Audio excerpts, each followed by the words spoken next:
জুবিন গাৰ্গ গোটেই অসমবাসীৰ আৱেগ। জুবিন গাৰ্গৰ মহাপ্ৰয়াণৰ পিছত দেখা গৈছিল যে অসম ধৰণে ওপৰ সাগৰত ডুব গৈছে আৰু জুবিন গাৰ্গৰ মৃত্যু প্ৰসংগলৈ ইয়াতবোৰ গুৰুতৰ অভিযোগ ইতিমধ্যে চৰমত স্থাপিত হৈছে আৰু কিছু ইতিমধ্যে পোৱা গৈছে যিসমূহত জুবিন গাৰ্গৰ বিৰুদ্ধে ষড়যন্ত্ৰ হোৱা বুলি আমাৰো সন্দেহ হৈছে। আমি উচ্চ পৰ্যায়ত তদন্ত বিচাৰিছোঁ। সেই তদন্ত CBIৰ হাতত অৰ্পণ কৰিব লাগে, এই কথা আমি স্পষ্টকৈ জনাইছোঁ।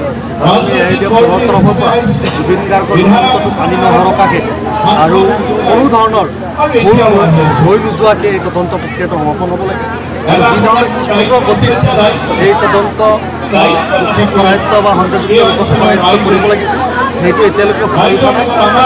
আমি আশা কৰিম যে খুব সোনকালে এইটো হৈ উঠিব লাগে। দেখা গৈছে যে জুবিনদাৰ ন্যায়ৰ কাৰণে একাংশ প্ৰতিবাদ কৰিছে আৰু তেখেতৰ বিৰুদ্ধে আইনগত ব্যৱস্থা লৈছে।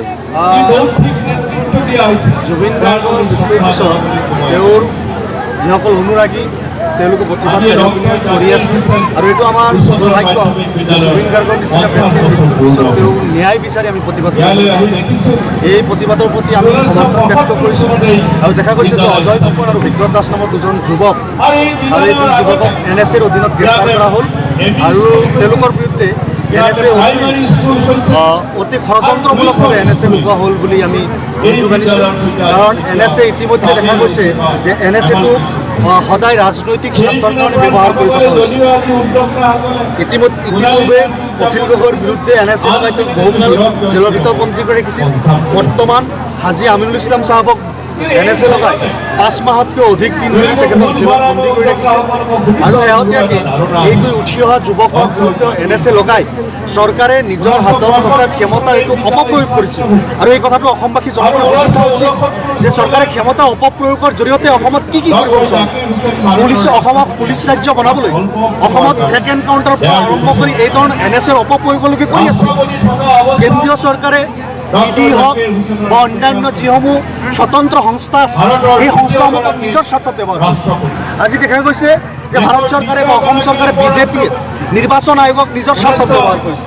ডিলিমিটেশ্যনৰ সময়ত দেখিছিলোঁ যে নিৰ্বাচন আয়োগক নিজৰ স্বাৰ্থত ব্যৱহাৰ কৰি BJPয়ে ভোট বেংকৰ ৰাজনীতি বা তেওঁলোকৰ ৰাজনীতি দীৰ্ঘম্যাদী হোৱাৰ চেষ্টা কৰিছে।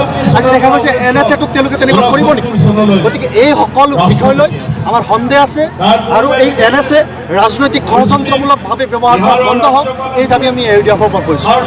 জুবিন গাৰ্গৰ ন্যায় সম্পৰ্কে আপোনালোকে কি দাবী জনাব AUDFৰ তৰফৰ পৰা? আমাৰ জুবিন গাৰ্গৰ ন্যায় সংক্ৰান্ত স্পষ্ট দাবী, দোষী কৰায়ত্ব হ'ব লাগিব। এই দোষী মুখ্যমন্ত্ৰীৰ পত্নী অন্যান্য মন্ত্ৰী যিমানেই আপোন আৰু কুটুম নহওক, এই বিষয় লৈ মুখ্যমন্ত্ৰী ডাঙৰীয়াই এই যি ধৰণৰ কথা বতৰাবিলাক কৈ আছে যে মই শ্যাম খানক চিনি নাপাওঁ, শ্যাম খানৰ লগত মই বেছি কথা নাপাতোঁ, শ্যাম খানক মই 10 বছৰ 12 বছৰ আগৰ ফটোবিলাক লৈ মোক ব্লেকমেইল নকৰিব, এইবিলাক কথা নহয়।